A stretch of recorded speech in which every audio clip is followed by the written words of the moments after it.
আসসালামু আলাইকুম। আজ আমি আপনাদের সাথে এমন এক সফর নিয়ে কথা বলবো যে সফরের যাত্রী আমরা সবাই, তা হলো জীবন। আপনি কি কখনো নিজেকে খুব একা অনুভব করেছেন? এমন এক ভিড়ের মধ্যে দাঁড়িয়েও মনে হয়েছে কেউ আপনাকে বুঝছে না।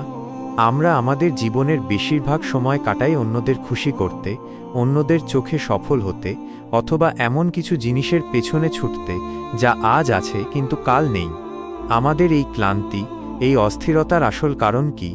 আমরা আসলে ভুলে গেছি আমরা কে। আমরা যখন থমকে দাঁড়াই তখন আয়নার সামনে দাঁড়িয়ে নিজেকে প্রশ্ন করুন, আপনি কার জন্য দৌড়াচ্ছেন?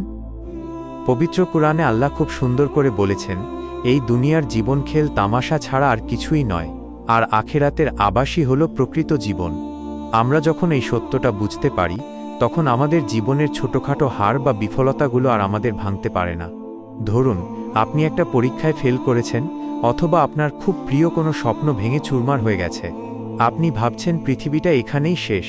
কিন্তু আপনি কি জানেন, ইউসুফ আলাইহিসসালামকে যখন তার ভাইয়েরা অন্ধকার কূপে ফেলে দিয়েছিল, তখন কি তিনি জানতেন যে একদিন তিনি মিশরের অধিপতি হবেন?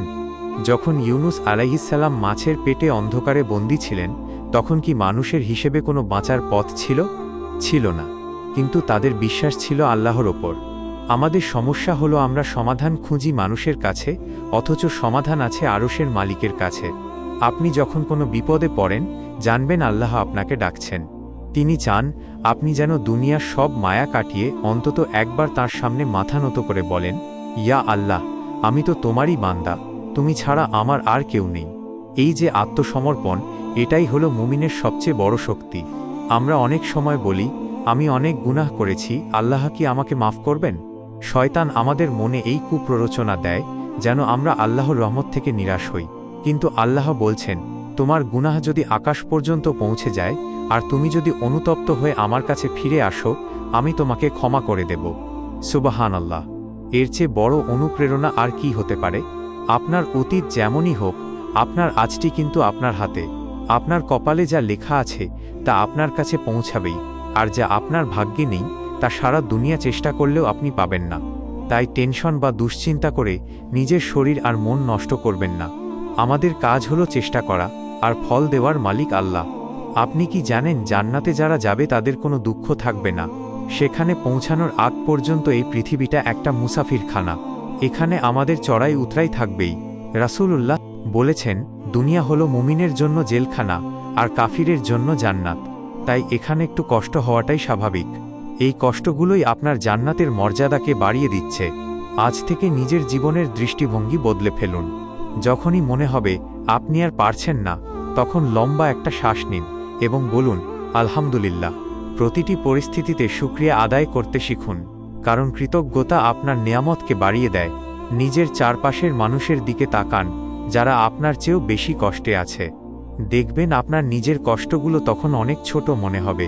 পরনিন্দা, হিংসা আর দুনিয়ার মোহ থেকে নিজের মনকে পরিষ্কার করুন। 5 ওয়াক্ত নামাজকে নিজের জীবনের ঢাল হিসেবে গ্রহণ করুন। দেখবেন যে সমস্যাগুলো আগে হিমালয় পর্বতের মতো বড় মনে হতো, সেগুলো এখন বালুকণার মতো তুচ্ছ হয়ে গেছে। মনে রাখবেন, আল্লাহ কাউকে তার সাধ্যের বাইরে কষ্ট দেন না। আপনার ওপর আজ যে পরীক্ষা চলছে তা সহ্য করার ক্ষমতা আল্লাহ আপনাকে দিয়েছেন বলেই তিনি এই পরীক্ষা নিচ্ছেন।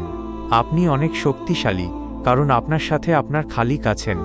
জীবনকে ভয় পাবেন না, বরং আল্লাহকে ভয় করুন আর মানুষকে ভালোবাসুন। যেদিন আপনি বুঝবেন যে দুনিয়ার এই সামান্য পাওয়া না পাওয়া দিয়ে আপনার বিচার হবে না, বরং আপনার চেষ্টা আর নিয়ত দিয়ে হবে, সেদিন থেকে আপনি প্রকৃত শান্তি খুঁজে পাবেন। অন্ধকার যত দীর্ঘই হোক, সূর্যের আলো তাকে হারাবেই। তেমনি আপনার আজকের ধৈর্য একদিন বড় কোনো সাফল্যের গল্পে পরিণত হবে, ইনশাআল্লাহ। উঠে দাঁড়ান, চোখের পানি মুছে ফেলুন এবং নতুন এক সংকল্প নিয়ে পথ চলা শুরু করুন। আল্লাহ আমাদের প্রত্যেকের অন্তরে প্রশান্তি দান করুন এবং আমাদের চলার পথকে সহজ করে দিন। আমিন।